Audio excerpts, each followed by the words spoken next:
Welcome back to epic Sashmita. మనం ముందు వీడియోలో చెప్పుకున్నట్టు ఆ విధంగా ద్రౌపది సత్యభామాదేవికి జవాబు చెబుతుంది.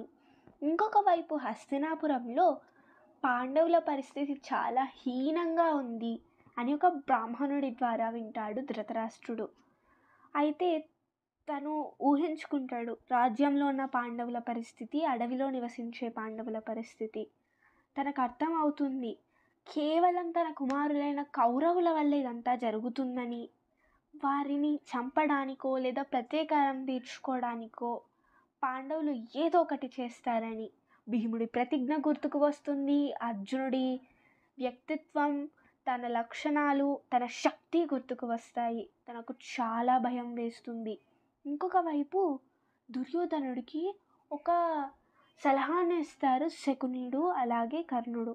వీరిద్దరూ చెబుతారు ఏమని, మనం పాండవులు ఉన్న అడవికి వెళ్దాం, అక్కడికి వెళ్ళి చాలా గొప్పగా జీవిద్దాం, దాంతో వాళ్ళు మనల్ని చూసి బాధపడతారు, మనం వాళ్ళని చూసి హేళన చేయొచ్చు అని చెబుతారు. అంతేకాకుండా 100 మంది కౌరవుల భార్యలు ద్రౌపదిని చూసి హేళన చేయొచ్చు అని చెబుతారు. ఇది వెళ్ళి ధృతరాష్ట్రునికి చెప్పగా తను వద్దు అక్కడికి వెళ్ళి మీకేమైనా అవుతే అని అనగా వీరు వినరు.